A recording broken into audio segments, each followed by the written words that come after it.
नमस्कार मित्रों, पराशर ज्योति संस्थान के इस यूट्यूब चैनल पर आपका स्वागत है। मैं हूं एक बार फिर बबन कुमार सिंह। मित्रों, बुध फिर से राशि परिवर्तन करने जा रहे हैं। पिछला जो इनका गोचर जो था मेष राशि का शॉर्ट था, 15 दिन का इनका ये था। बुध जो है 1 मई को ये परिवर्तन कर रहे हैं। अल सुबह जो है 5:20 में भोपाल के समय के अनुसार ये बदलाव कर रहे हैं। और ये जब बदलाव कर रहे हैं बुध, और यहाँ ये 7 जुलाई तक रहेंगे। हालांकि बीच में ये कुछ दिनों के लिए 7-8 दिन के लिए ये मिथुन में जाएंगे, लेकिन वक्री गति से वापस आएंगे। और वक्री गति है बेसिकली, आपको पता है बुध जो है साल में 3 बार वक्री गति से मूव करते हैं। ये दूसरा इनका वक्री गति होना है। तो ये लंबा गोचर है 1 मई से 7 जुलाई के बीच का।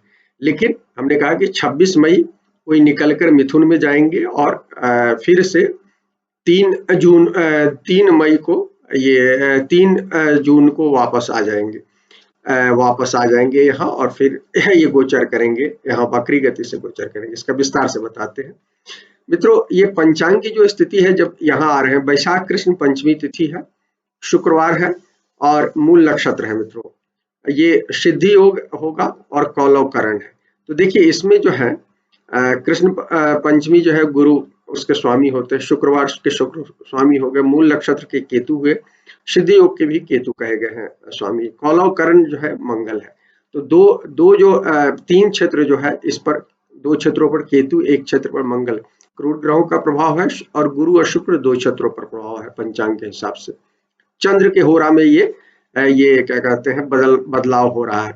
जब ये बदलाव कर रहे हैं तो मेष लग्न की कुंडली बन रही है, और मेष लग्न की कुंडली बन रही है। और ये बुध जो है बुध यहाँ बदलाव कर रहे हैं, आ रहे हैं राहु के साथ टॉरस में दूसरे भाव में।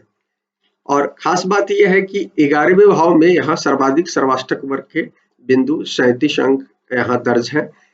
और इसके बाद 6ठे भाव में 35 अंक है, और 10वें भाव में भी 32 अंक है।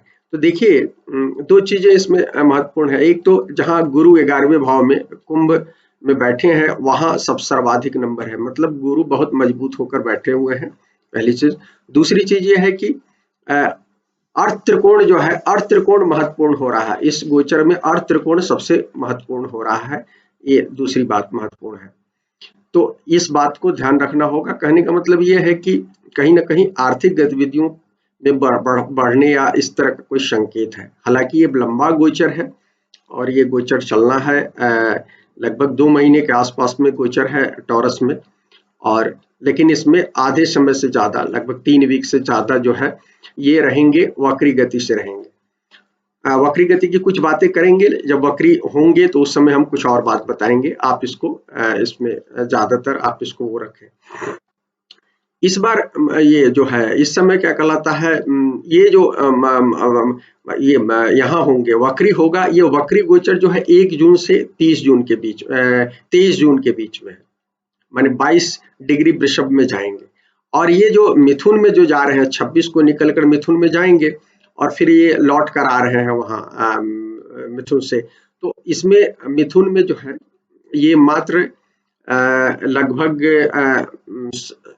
27 मिनट का गोचर है। लगभग आप कह सकते हैं कि आधा डिग्री से कम का थोड़ा सा गोचर होगा इनका। और बहुत जल्दी उसी दिन जब ये ट्रांजिट कर रहे हैं, 2 और 3 की रात के बीच में कर रहे हैं, तो एक ही दिन में क्या कहलाता है वो वक्री होकर वापस आ जा रहे हैं टॉरस में। तो ये खास बात समझने की बात है। इस गोचर में जब जाएंगे तो सबसे महत्वपूर्ण है कि राहु यहाँ बैठे हुए हैं वृषभ में, और राहु वृषभ में बैठे हैं। और इस लंबे गोचर में जब ये जाएंगे तो ये 1 को जा रहे हैं, 4 तारीख को स्वयं शुक्र आ जाएंगे और 28 मई तक वहां रहेंगे। तो जो इनका शुरुआती माने 26 मई तक है, उसमें लगातार शुक्र इनके साथ रहेंगे। तो लक्ष्मी नारायण योग बोलते हैं बुद्ध, ये सब चीजें बनी रहेगी कहीं ना कहीं। लेकिन राहु है, और राहु महत्वपूर्ण है कि राहु जब है, हालांकि मित्र कहे गए हैं, बावजूद राहु कुछ न कुछ दिक्कतें तो देते हैं। और संयोग से इस जो गोचर है वृषभ में, जून में 26 मई को चंद्र ग्रहण हो रहा है, और उसके 15 दिन के बाद सूर्य ग्रहण हो रहा है। हालांकि भारत में सूर्य ग्रहण नहीं देखा जाएगा, लेकिन उसका इम्पैक्ट राशिफल पर कुछ दिखेगा। और यहाँ जब ये चंद्रग्रहण होगा तो चंद्रग्रहण होगा 3 बजे भारत के समय के अनुसार, भी भारत में बहुत कुछ पूर्वोत्तर भारत में दिखेगा, सब जगह उस मान्य नहीं है शोधक वगैरह। तो वो चंद्रग्रहण में से पहले निकल जाएंगे, मॉर्निंग में ही 7 बजे के आसपास में ये 26 को निकल जाएंगे। तो चंद्रग्रहण के समय तो नहीं, लेकिन सूर्य ग्रहण के समय कहीं ना कहीं ये इनका ये होगा, क्या कहते हैं, संयोग बनेगा।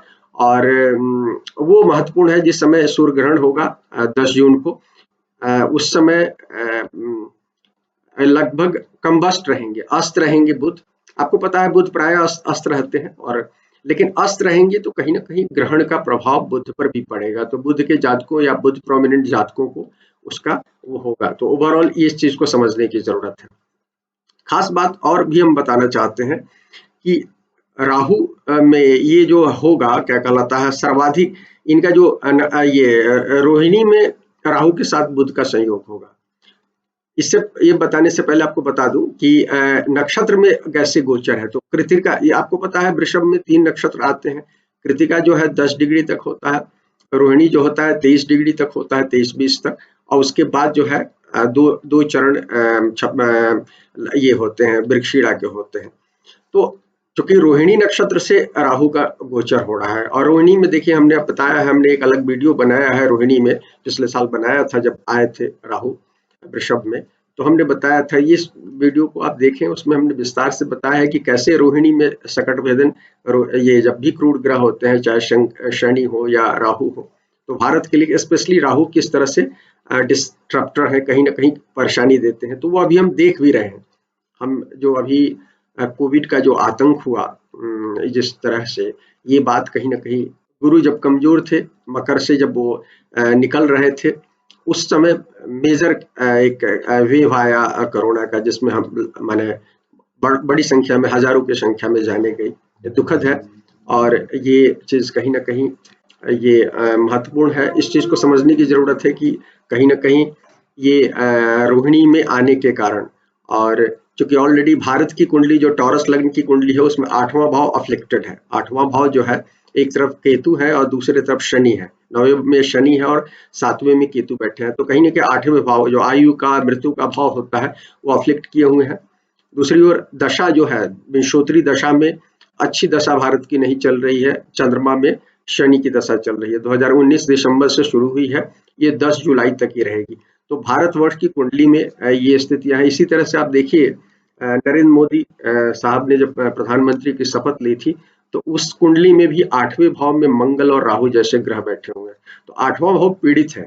प्रधानमंत्री के इस शपथ ग्रहण के समय का जो भाव है, उसमें 8वां भाव पीड़ित है, देश का 8वां भाव पीड़ित है, और जो दशा भुगती है वो भी अच्छी नहीं चल रही है। तो 10 जुलाई तक विशेष रूप से बहुत सारे हमें इस चीज को ध्यान रखना चाहिए कि कहीं ना कहीं भारतवर्ष में रहने वाले लोगों के लिए कहीं ना कहीं दुखद स्थितियां निर्मित हो सकती हैं, यदि हम इस महामारी के समय में यदि हम लापरवाही बरत रहे हैं, तो कहीं ना कहीं वो चीजें इंडिकेट कर रही है। अब बुध का जो ये गोचर है, हम इस बात की चर्चा इसलिए कर रहे हैं कि बुध के गोचर में इसकी चर्चा इसलिए की कि बुध में ये वक्री गोचर होना है। और आपको याद होगा कि 2020 में पहला जो बुध का एक्वेरियस में, कुंभ में जो वक्री गोचर था, उस समय क्या कहते हैं, भारत में कोरोना का पहला वेव आया था। तो ये कहीं ना कहीं ये इस समय भी कुछ स्थितियां हो सकती है। और पिछला यदि आपको याद हो, मेष बुध के गोचर की चर्चा हम जब कर रहे थे, तो हमने आपको बताया था कि भरणी में 7 तरह के जो धातु होते हैं, प्राणगत धातुएं होती हैं जो हमारे बॉडी के, वो कहीं ना कहीं क्षय होता है। तो कहीं ना कहीं वो क्षय होने का मतलब है कि हमारे इस संसार से चूक हमारे निकलने का भी समय हो सकता है। तो ये कहीं ना कहीं भरणी नक्षत्र जो यम का नक्षत्र होता है, तो वो सारा मैंने सारी चीजें कहीं ना कहीं इंडिकेशन थी। हालांकि बहुत सारी चीजें हम लोग कहना भी नहीं चाहते हैं, बहुत सारी नेगेटिव बातें, ऐसे भी बहुत सारी नेगेटिव बातें हम लोग के मुंह से निकलती ही है, और उस बात के लिए आलोचना भी होती है, और सही आलोचना होती है।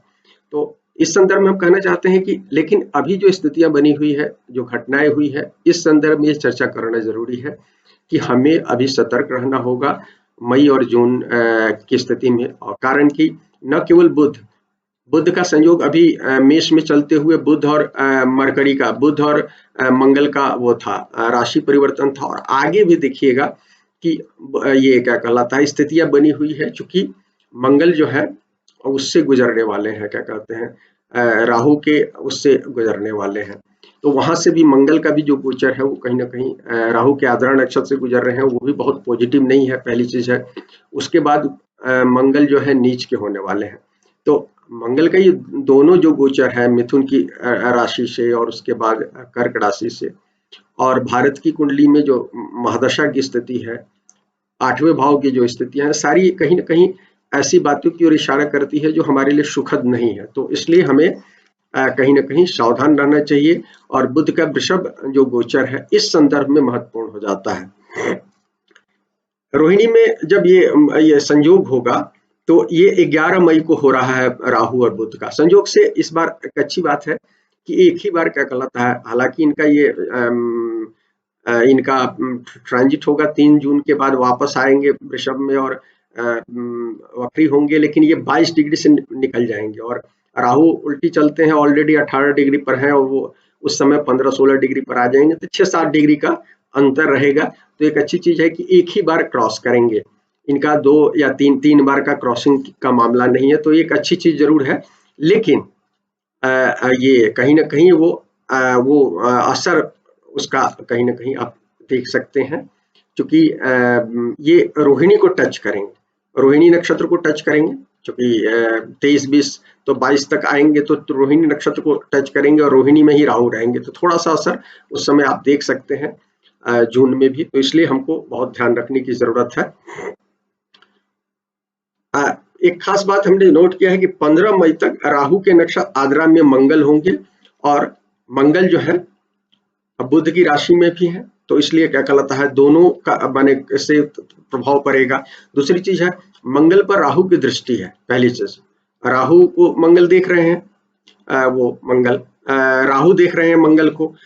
इसके अलावा मंगल जो है, मंगल भी आद्रा नक्षत्र से मकरस्थ शनि को देखेंगे अंशात्मक रूप से, कारण कि शनि की जो डिग्री होगी वो लगभग 19 डिग्री के आसपास में है। तो उस समय क्या कहलाता है, अंशात्मक रूप से क्या कहलाता है, अष्टम दृष्टि होगी, और उस समय कहीं ना कहीं वो दोनों शनि पर राहु की भी दृष्टि रहेगी, क्योंकि वो पृथ्वी तत्व राशि में दोनों है, और इधर से क्या कहते हैं मंगल की भी दृष्टि होगी। तो 2 पाप ग्रहों की दृष्टि भी कहीं ना कहीं रोग को की ओर इशारा कर रही है। तो इस बात को हमको ध्यान रखना चाहिए कि, और उसके बाद शनि पर मंगल की जो दृष्टि होगी वो कहीं ना कहीं पूरे क्या कहलाता है अंत तक रहेगी, कहीं ना कहीं जून अंत तक दृष्टि रहेगी, 2 से 3 अंश तक की डिस्टेंस में रहेगी। तो कहीं ना कहीं पूरे जून को इस तरह से भी देखिए तो कई कई कई आयाम से क्या कहलाता है पीड़ित लग रहा है। तो जो लोग मंगल, बुध, राहु इन सब राशियों से प्रभावित लोग हैं, उनको सबसे ज्यादा सतर्क रहने की जरूरत है। खासतौर पर मिथुन और धनु को हम कहेंगे कि, या आद्रा में जिन लोगों का ग्रह हो, चाहे वो सूर्य हो, चंद्र हो, या कोई प्रोमिनेंट ग्रह हो, तो आद्रा में कोई ग्रह हो और आप क्या कहते हैं धनु वाले हो या आप ये मिथुन वाले हो। मिथुन के लिए तो 8वें में शनि का गोचर हो रहा है, आपको पता है। 7.5 जिन लोगों का चंद्रमा है उनके लिए 7.5 लगा हुआ है धनु में। तो ये सारी चीजें हैं, और कहीं ना कहीं शुक्र जीवगत मामले में कुंभ में उस तरह से बुध गुरु जो है कुंभ में जीव मामले में उस तरह से सपोर्ट नहीं करते हुए दिख रहे हैं या कमजोर पड़ते हुए दिख रहे हैं। तो इस बात को ध्यान रखते हुए ध्यान रखना है कि इस दौर में हमको सावधानी रखना है। इसके अलावा वृश्चिक राशि वालों के लिए या लग्न वालों के लिए 8वें भाव में मिथुन है। तो मिथुन में जब ये सब राहु आद्रा से गुजरेंगे तो सबसे ज्यादा वृश्चिक के जातकों को ध्यान रखना चाहिए कि 8वां भाव है, तो कहीं ना कहीं ट्रांसफॉर्मेशन, मेजर ट्रांसफॉर्मेशन को बता रहा है, आयु मृत्यु को भी बता रहा है कहीं ना कहीं। तो ऐसे लोग जो उम्र की एक सीमा में है, बुजुर्ग हैं, उनको स्पेशली वृश्चिक लग्न राशि वालों को ध्यान रखना चाहिए, या 50 से ऊपर है तो उनके जीवन में कुछ ना कुछ उस तरह की चीजें दिख रही है। इसके अलावा हम कुछ मंडेन के बारे आपको बता रहे हैं। मंडेन हमने नोट किया है कि जैसे जब भी रोहिणी में बुध होते हैं आते हैं तो कपास, तिल, सूत आदि महंगे हो जाते हैं। साथ ही रोहिणी में गुजरते हुए, ये बृहत जातक का है, बृहत संहिता का है कि रोहिणी से गुजरते हुए बुध जो है सूखा देते हैं, बीमारी देते हैं, और कहीं ना कहीं पैनिक एक तरह से क्रिएट करते हैं, एक भय क्रिएट करते हैं। रोहिणी में, और हमने राहु के साथ उनका संबंध बताया और दोनों कहीं ना कहीं रोहिणी में रहेंगे। तो इस बात को ध्यान रखने की जरूरत है कि कहीं ना कहीं डिस्टर्ब करेंगे आपकी जो योजनाएं हैं चीजों को कहीं ना कहीं। और कहीं ना कहीं राहु का जो अपना स्वभाव है जो उनकी, उसके कारण कहीं ना कहीं, हालांकि मित्र है उसके बावजूद, तो बहुत सारे लोगों की जिनकी कुंडलियों में नेगेटिव प्रभाव होगा उनको नेगेटिव प्रभाव दे सकते हैं, तो इसलिए सतर्क रहने की जरूरत है। कृतिका में बुध हो, कृतिका में बुध हो तो कहता है कि ब्राह्मणों की पीड़ा हो। ब्राह्मणों माने एडवाइजर जो होते हैं आपके जीवन में, वो उन लोगों को पीड़ा हो। और मेघ कम हो, अन्न कम हो, मनुष्य में ज्वर पीड़ा हो। और ये बीमारी भी कहीं ना कहीं ज्वर की पीड़ा दे रही है, जो हालांकि सांस की बीमारी है कोरोना, लेकिन कहीं ना कहीं ज्वर पीड़ित कर रही है। तो इस बात को ज्वर पीड़ा हो, और कुछ कुछ कहीं ना कहीं कुछ बखेड़ा हो। तो इस तरह की बात कृतिका के लिए कहा गया है। और रोहिणी में कहा गया है कि कहीं ना कहीं आपको सूखा, बीमारी और भय देता है। तो दोनों ये जो नक्षत्र है उसमें ये बताता है। और जो रोहिणी का फल है वही मृगशिरा के का भी फल कहा गया है। तो एक तीनों नक्षत्रों से देखें तो एक बीमारी का भय वाली स्थिति बनी हुई है। तो नक्षत्र का भी जो गोचर है इसमें वृषभ में, वो थोड़ा सा कहीं ना कहीं एक चिंता की बात इंडिकेट करता है। हालांकि अंत में ये कहना चाहिए कि वृषभ जो है इनकी मित्र की राशि है, शुक्र की राशि है, शुक्र इनके साथ रहेंगे तो शुरुआती 26 मई तक कुछ स्थितियां निश्चित रूप से अच्छी रहेगी। हालांकि जब राहु से 11 मई को गुजरेंगे तो उस आसपास में आपको थोड़ा सा ध्यान रखने की जरूरत है, उस चीज को आपको ध्यान रखने की जरूरत है।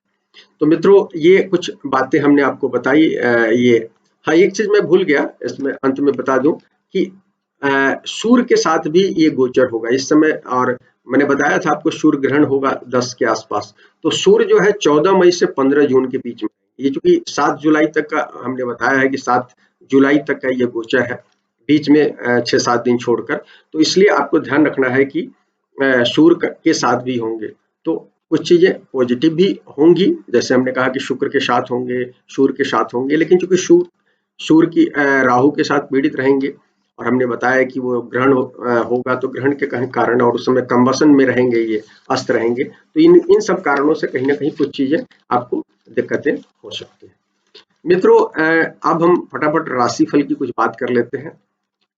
राशिफल की बात करें तो ये आप चंद्रमा से देख सकते हैं, प्राइमरी लग्न से भी देख सकते हैं।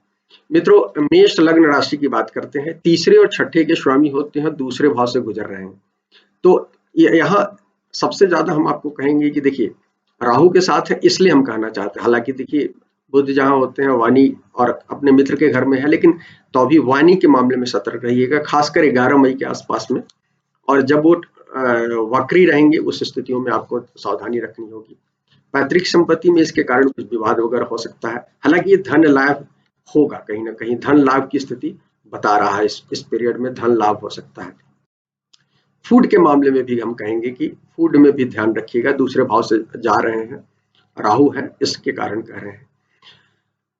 फूड हैबिट्स अभी इस समय में खास तौर पर फूड हैबिट के बारे में हम कहना चाहते हैं कि फूड हैबिट का बहुत ध्यान रखना है। देखिए अभी जब कोरोना में इस तरह से मौतें हुई हैं, इस समय हम देख रहे थे जब तक कि मध्य प्रदेश में भोपाल की बात कर रहा हूँ कि जब तक यहाँ लॉकडाउन पहले नाइट का लॉकडाउन लगाया गया, फिर डे का लगाया गया, लेकिन जब तक डे लॉकडाउन नहीं लगा था, दुकानों पर भीड़ थी गोलगप्पे खाने और दूसरी मिठाइयों या जो भी नमकीन खाने की या फास्ट फूड खाने की।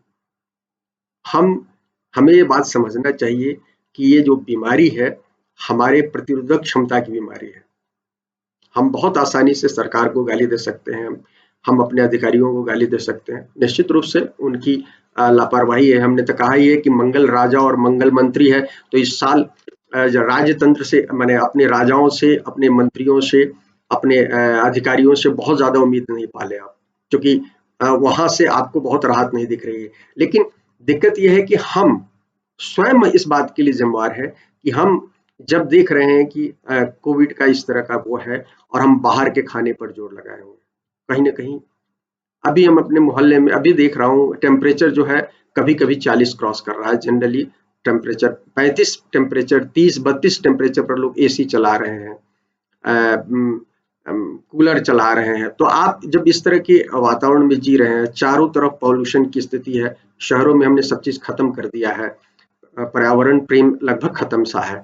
तो इस स्थिति में ये क्या होगा? और कोविड के बारे में जानिए कि कोविड कुछ नहीं है, प्रकृति के साथ जो हमारी छेड़छाड़ हुई है, शहरीकरण के चक्कर में हमने जो छेड़छाड़ की है, उसका एक दुष्परिणाम है। और इस तरह की चीजें आने वाले समय में बहुत सारी दूसरी तरह से हमारे जीवन को डिस्टर्ब करने के लिए आने वाली है। तो फूड हैबिट्स हम इसी संदर्भ में कहना चाहते हैं कि फूड हैबिट्स का विशेष रूप से ध्यान रखें। दूसरा भाव फूड हैबिट्स का होता है, हमने कई बार बताया है कि जैसा आपका फूड हैबिट्स होगा, पेट जो है 5वां भाव है, उसका पेट पर असर होगा। और फिर 5वें से 8वां, ये सब केंद्र स्थान है, पर्णफर बोलते हैं। तो ये आप जैसा पेट होगा वैसे ही आपकी आयु होगी। और जैसे और उसके बाद 11वां भाव होता है जो आपकी इच्छा पूर्ति को बताता है। तो ये पूरा जुड़ा हुआ है कहीं ना कहीं कनेक्शन। यदि आप ध्यान नहीं देते हैं अपने फूड हैबिट्स पर, तो आपके साथ बहुत दिक्कतें हो सकती है, हम सबके साथ। आपकी बात नहीं कर रहा हूं मैं, अपनी बात कर रहा हूँ, सबकी बात कर रहा हूँ। मित्रों, वृषभ लग्न राशि की बात करते हैं। वृषभ लग्न राशि में दूसरे और 5वें के स्वामी होते हैं, बुध अच्छे माने जाते हैं मित्र हैं, और ये पहले भाव में जा रहे हैं, तो निश्चित रूप से ये ओवरऑल शुभ रहेगा। सिवाय इसके कि वृषभ राशि में राहु बैठे हैं, और राहु के साथ इन 3 ग्रहों का होगा, पहले बुध का, फिर शुक्र का, फिर सूर्य का, ये जो होगा इसके कारण, और सूर्य के कारण ग्रहण भी होगा 10 तारीख को। तो इन सब कारणों से आपको ध्यान रखना है। जब ये कंजंक्शन होगा उस समय विशेष रूप से ध्यान रखना है। और ओवरऑल इस गोचर में, और जब ये वक्रिक गोचर में जब होंगे तब ध्यान रखना है बुध के। अन्यथा उस समय स्पेशली सेहत का ध्यान रखना है। तो हम आपको कहेंगे कि वृषभ के जातकों को सेहत का ध्यान रखें इस गोचर के दौरान, बुध के इस गोचर में। हालांकि ये शिक्षा, कैरियर दोनों में आपको हेल्प करने जा रहे हैं। और यदि आपकी वाणी सुंदर रहेगी तो आपको पार्टनरशिप में भी हेल्प मिलेगा। लेकिन यदि आपकी वाणी खराब है तो निश्चित रूप से उसके कारण दुष्परिणाम होंगे। और खासकर जब वक्री होंगे, बुध वक्री रहेंगे, तो आप में कम्युनिकेशन गैप की स्थिति बनेगी, कुछ गड़बड़ियां होंगी। तो वो न केवल आपके घरेलू फ्रंट पर बल्कि दफ्तर के फ्रंट पर भी होगी। तो इस बात का ख्याल रखें मित्रों। मिथुन लग्न राशि की बात करते हैं मित्रों। पहले और चौथे भाव, ये आपको पता है दोनों द्विस्वभाव राशियां हैं, बुध की राशि और जिसमें बुध पहला, ये मिथुन पहली राशि होती है। तो इसमें केंद्र भाव के स्वामी होते हैं, और ये 12वें भाव में जा रहे हैं। तो 12वां भाव आपको पता है, इसलिए सबसे पहले सेहत की बात करूंगा। सेहत का ध्यान रखें इस पूरे गोचर में, चूंकि लंबा गोचर है, 7 जुलाई तक का गोचर है, बीच में 6-7 दिन छोड़कर। तो इसके बाद अपने खर्च पर ध्यान रखें, और इस महीने बेहद सोच समझ कर निवेश करें। यदि निवेश कर रहे हैं, अपने कंसल्टेंट, जो बेहतर कंसल्टेंट जिनकी राय अच्छी रही है, तभी निवेश करें। अन्यथा कोई भी नया काम करने से पहले बचें कहीं ना कहीं। हालांकि देखिए, यदि विदेश से जुड़े हैं तो कुछ मामले में आपको फायदा हो सकता है। इस समय हमेशा मैं कहता हूं कि सर्विस भाव से काम करना चाहिए।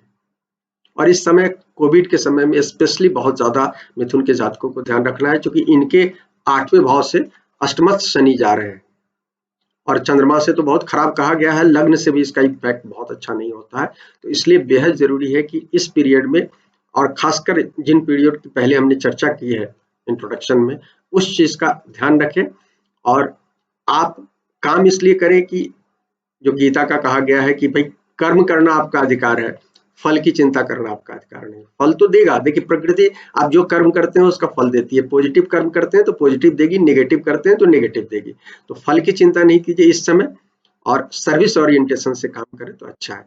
और स्किल डेवलपमेंट के लिए बहुत अच्छा, मैं बराबर कहता हूँ कि 12वें भाव में जब ग्रह यदि जाए, और खासकर बड़े ग्रह जाए, तो हमेशा कहता हूँ कि आप अपने स्किल डेवलपमेंट कीजिए अगले 30-35, जैसे हमने शनि के संदर्भ में कहा, गुरु के संदर्भ में 12 साल कहा। हालांकि बुध तो आ ही जाते हैं बहुत साल की कम में, लेकिन बुध का भी ये पीरियड है कहीं ना कहीं स्किल डेवलपमेंट का समय है। छोटा पीरियड है, 1.5-2 महीने का, लेकिन इस समय कुछ स्किल डेवलप कर सकते हैं तो ज्यादा अच्छा होगा। कर्क लग्न राशि की बात करते हैं। तीसरे भाव के स्वामी होते हैं और 12वें के स्वामी होते हैं। देखिए दोनों माइल्ड मेलिफिक कह सकते हैं, पराशर जी इसको उसमें रखते हैं, लेकिन इनके लिए अच्छा नहीं होता है। कहीं ना कहीं बुध अच्छे ग्रह नहीं है, तीसरे और 12वें के स्वामी है, लेकिन 11वें भाव में जा रहे हैं, तो निश्चित रूप से अर्थ के मामले में, नेटवर्क के मामले में आपको कुछ फायदा दे रहे हैं। लेकिन वक्री रहेंगे तो उस मामले में कुछ दिक्कतें भी देंगे, कम्युनिकेशन के मामले में, ट्रांसपोर्टेशन के मामले में कुछ दिक्कतें होंगी। यदि आप कहीं डॉक्यूमेंटेशन वगैरह कर रहे हैं तो ध्यान रखिएगा कहीं ना कहीं। अदरवाइज आर्थिक लाभ दिख रहा है, राज्य से सहयोग भी दिख रहा है, लेकिन कुछ खर्च भी बढ़े रहेंगे इस समय में। और संबंधों में, रिलेशनशिप में ध्यान रखिएगा इस समय में, खासकर राहु के साथ जब संबंध बनेंगे बुध के, और संतान के साथ विशेष रूप से ध्यान रखने की जरूरत है। मित्रों, सिंह लग्न राशि की बात करते हैं। सिंह में जो है दूसरे और 11वें दोनों धन भाव के स्वामी होते हैं बुध, एक अच्छी चीज होती है, और 10वें भाव में गोचर कर रहे हैं, तो अच्छा है, कहीं ना कहीं वर्क प्लेस पर ये आपके लिए, दफ्तर के लिए अच्छा है। लेकिन ध्यान रखिएगा, सूर्य ग्रहण हो रहा है और सूर्य ग्रहण का असर हो सकता है, तो इसलिए ध्यान रखिएगा कि करियर में जिन लोगों की कुंडली में बुध अफ्लिक्टेड हो, दशा भुक्ति कुछ इस तरह की इशारा कर रही है, तो कुछ उठा पटक आपके करियर में हो सकता है, तो उस बात की संभावना ध्यान रखें। निवेश वगैरह कुछ कर सकते हैं, लेकिन सोच समझ कर करें। जिन लोगों का राहु अच्छा है तो उनके साथ कॉम्बिनेशन के कारण कुछ अच्छी चीजें हो सकती हैं, लेकिन जिन लोगों की कुंडलियों में राहु का रिजल्ट अच्छा नहीं है, ऐसे लोगों को निवेश करने से इस महीने बचना चाहिए। मित्रों, कन्या लग्न राशि की बात करते हैं। इसमें भी हमने बताया कि बुध की दूसरी राशि है, द्विस्वभाव राशि है, केंद्र भाव के स्वामी है, 9वें भाव में जा रहे हैं। 9वें भाव में जा रहे हैं, अच्छा है। हालांकि अकेले अच्छे बुध नहीं होते, लेकिन इस समय शुक्र भी होंगे, बाद में क्या कहते हैं सूर्य भी होंगे, तो वह अच्छी बात है कहीं ना कहीं। लेकिन 9th हाउस में राहु भी है, राहु का प्लेसमेंट में 9th में अच्छा नहीं मानता हूँ। जिन लोगों का विदेश का बहुत अच्छा प्रभाव, उनकी बात छोड़ दीजिए, अदरवाइज अच्छा नहीं मानता हूँ। लेकिन कन्या के लिए ओवरऑल ये ठीक गोचर हो सकता है, केवल सेहत का सबसे ज्यादा ध्यान रखें, सेहत को छोड़कर ओवरऑल, क्योंकि 9th का गोचर जनरली, क्योंकि यहाँ पहले शुक्र का साथ है, फिर सूर्य का साथ होगा, इसलिए ये गोचर मैं अच्छा मानता हूँ। अपनी सेहत का भी और पिता की सेहत का भी ये ध्यान रखें बेसिक रूप से। और नई नौकरी वगैरह हो सकती है, हायर एजुकेशन में कुछ डेवलपमेंट हो सकता है, कुछ तीर्थ यात्रा वगैरह की संभावना है। हालांकि इस समय कोविड में भारत में तो स्थितियां अच्छी नहीं है, बाहर के लोगों को संभव है, लंबी यात्राएं हो सकती हैं। मीडिया कम्युनिकेशन से रिलेटेड जो लोग हैं, वो इब्न ग्लैमर इंडस्ट्री से रिलेटेड, इन लोगों के लिए कहीं ना कहीं ये ज्यादा फ्रूटफुल हो सकता है। टेक्निकल लोग के लिए भी अच्छा हो सकता है। मैं वर्क शॉप कहता हूँ, मैं क्या कहता हूँ, लोग कहते हैं, तो वर्कशॉप का ये राशि है और फील्ड की राशि है मूल रूप से। यदि हम तो कृषि प्रधान देश से आते हैं, खेतिहर जब फसल पकती थी, इसका जो सूचना है, तो उसकी राशि है, तो उसमें कहीं ना कहीं ये आपको ये उस तरह से डेवलपमेंट, अच्छा डेवलपमेंट बता रहे हैं 10th हाउस से जाने के कारण और 2 धन भाव के स्वामी होने के कारण। तुला लग्न राशि की बात करते हैं, 9वें और 12वें भाव के स्वामी होते हैं। तुला में मैं थोड़ा सा सशंकित रूप से देखता हूँ, ये 8वें में गोचर भी हो रहा है, तो 8वें में गोचर होने के कारण तुला के जातकों को ध्यान रखना चाहिए, और शनि ऑलरेडी 4थे भाव से गोचर कर रहे हैं, तो इसलिए तुला के जातकों को इस महीने विशेष रूप से ध्यान रखना चाहिए। अचानक लाभ या हानि दोनों की स्थिति बन सकती है, और जिन लोगों की दशा भुक्ति खराब होगा तो हानि की स्थिति ज्यादा हो सकती है। ट्रांसफॉर्मेशन दिख रहा है, कहीं ना कहीं कुछ ना कुछ ट्रांसफॉर्मेशन जीवन में हो सकता है। कोविड के समय में ट्रांसफॉर्मेशन बहुत सामान्य सी बात है, तो इस बात को ध्यान रखिए और कोई भी गलत काम करने से बचिए, अन्यथा आप सरकार के जद में आ सकते हैं या शिकार हो सकते हैं। पैतृक संपत्ति के मामले में कुछ लाभ हो सकता है। यदि आप 8th भाव से संबंधित चीजों में जुड़े हुए हैं, ज्योतिष में, रहस्य में, तंत्र में, इब्न लाइफ इंश्योरेंस या जो भी चीज इस तरह की चीजों में, तो कहीं ना कहीं आपके लिए ये फायदेमंद हो सकता है इस पीरियड में। वृश्चिक लग्न राशि की बात करें, इसमें 8वें और 11वें के स्वामी होते हैं। वृश्चिक के लिए बुध जो है बहुत अच्छे रिजल्ट देते हुए नहीं देखे जाते हैं, क्योंकि 8वें के स्वामी होते हैं और 11वां मूल त्रिकोण होता है। दोनों जो है, 8वां तो खराब सबसे भाव कहा ही गया है, 11th भी अच्छा भाव नहीं है, तो हम आपको कहेंगे कि अपने हेल्थ का ध्यान रखें। और चूंकि ये 7वें भाव में जा रहे हैं, तो अपनी भी हेल्थ का, थोड़ा सा पार्टनर की हेल्थ का ध्यान रखें, और दाम्पत्य संबंधों में भी कुछ उतार चढ़ाव हो सकता है इस पीरियड में। हालांकि कैरियर के मामले में, चूंकि 7वें भाव में है, यदि व्यवसाय है तो उसमें निश्चित रूप से आपको कुछ फायदा हो सकता है, और अपने जीवन साथी को भी फायदा हो सकता है। लेकिन हम आपको कहेंगे हेल्थ के मामले में, जैसे हमने कन्या वालों को कहा, हम वृश्चिक वालों को कहेंगे कि हेल्थ के मामले में ध्यान रखें। मित्रों, धनु लग्न राशि की बात करते हैं। ये इसमें भी धनु गुरु की पहली राशि है, और ये भी म्यूटेबल साइन है, माने द्विस्वभाव राशि है। 7वें और 10वें केंद्र के स्वामी होते हैं गुरु। 6ठे भाव में बुध इसमें 7वें और 10वें के स्वामी होते हैं, 6ठे भाव में जा रहे हैं। तो 6ठा भाव क्या है? रोग ऋण का भाव है, और सर्विस एटीट्यूड से काम करते तो अच्छा है, अन्यथा आपको इस महीने कुछ दिक्कतें हो सकती है। संबंधों में स्पेशली दिक्कत हो सकती है, इसलिए कि 7वें के भी स्वामी है, तो इसलिए आपको संबंधों में सबसे ज्यादा ध्यान रखने की जरूरत है। उसके बाद अपने करियर में ध्यान रखने की जरूरत, अचानक कुछ झटका लग सकता है, इस बात का ध्यान रखिए। हालांकि देखिए, लोन वगैरह लेकर यदि कोई काम करना चाहते हैं तो उसमें आपको कुछ, इस मामले में कुछ आपको फायदा हो सकता है मित्रों। मित्रों, अब मकर लग्न राशि की बात करते हैं। इसमें जो होते हैं 6ठे और 9वें के स्वामी होते हैं, 5वें भाव में जा रहे हैं। बुध 5वें में एजुकेशन के कारक ग्रह है, तो 5वां एजुकेशन के कारण है, तो उन्हें कहीं ना कहीं एजुकेशन के मामले में हेल्प करने जा रहे हैं। 9 से 5th होता है बहुत भाव से, तो हायर एजुकेशन में भी हो सकता है, लेकिन कम से कम कॉलेज तक की डिग्री निश्चित रूप से आपको हेल्प करने जा रहे हैं और आपकी क्रिएटिविटी को बढ़ा रहे हैं इस पीरियड में निश्चित रूप से। कुछ लोगों के जीवन में शादी वगैरह भी यदि दशा भुक्ति अलाउ कर रहा है तो होगा, और इस पीरियड में करियर में उन्नति हो सकती है, क्योंकि पद प्राप्ति के लिए हम इसको देखते हैं, तो उस हिसाब से आप देख सकते हैं। और आपकी संतान को भी लाभ हो सकता है। छात्र जो है उनकी पढ़ाई लिखाई के लिए तुमने कहा है कि उत्तम ये पीरियड हो सकता है। कुंभ लग्न राशि की बात करते हैं। हाँ, ये जरूर है कि मकर की बात कर लें, उसमें जब वक्री रहेंगे उस समय थोड़ी सी परेशानी हो सकती है, उस समय ध्यान रखिएगा। मित्रों, कुंभ लग्न राशि की बात करते हैं। इसमें 5वें और 8वें के स्वामी होते हैं और चौथे भाव में जा रहे हैं। देखिए, इसलिए चौथा का गोचर बहुत अच्छा बुध का नहीं कहा गया, इवन 8वें का अच्छा कहा गया है। 8वें में हालांकि हम नहीं मानते हैं कि बहुत अच्छा होता है, 8वें में कहीं ना कहीं जीव मामले में हानि तक बताता है। पैसे के कौड़ी के मामले में तो अच्छा करता है, लेकिन जीव मामले में हानि करता है, इसलिए हम अच्छा नहीं मानते। लेकिन चौथे में तो निश्चित रूप से कुछ न कुछ दिक्कतें बुध देते हैं। इसमें इसलिए हम कहेंगे कि माता के स्वास्थ्य का, अपनी सोच को पॉजिटिव करने की जरूरत पड़ सकती है आपको इस पीरियड में। और इस सोच में गड़बड़ी के कारण कहीं ना कहीं आपको दूसरी जगह भी दिक्कतें हो सकती है, तो इस बात का ध्यान रखें। खासकर राहु के चपेट में आएंगे, राहु के प्रभाव में आएंगे, आपकी दशा भुक्ति अच्छी नहीं है, तो कुछ इस तरह की स्थिति हो सकती है। तो दृष्टि जाएगी, तो जब सूर्य ग्रहण हो, चाहे जब जब जब कनेक्शन बन रहा हो, चाहे शुक्र के साथ बने, जब इसके साथ बने, बुध के साथ हो, उस समय विशेष रूप से ध्यान रखिए मित्रों। हालांकि हम ये कहेंगे कि क्या कहलाता है, कुछ लोगों को बाहर निकलने पर की स्थिति बन सकती है, उसमें थोड़ा बहुत लाभ हो सकता है करियर के फ्रंट पर, लेकिन ऐसे अचानक कुछ दिक्कतें हो सकती है। आप नहीं जाना चाहते उस समय आपका ट्रांसफर हो जाए, कुछ ऐसी स्थितियां हो जाए, तो कुछ ऐसी स्थिति बन रही है मित्रों। कुंभ लग्न की बात देखिए, कुंभ के लिए हमने इसलिए भी कहा कि कुंभ में लग्नेश भी जो है उसके, या राशिश जो है वो 12वें बैठे हैं, तो इस बात का ध्यान रखिए। यदि लग्न बहुत मजबूत होता है तो दूसरे छोटे मोटे ग्रहों के गोचर को बर्दाश्त करता है, लेकिन जब लग्न लग्न या राशि आपका कमजोर है तो आप छोटा सा भी झटका जो है बर्दाश्त नहीं कर पाते हैं, दिक्कतें होती है।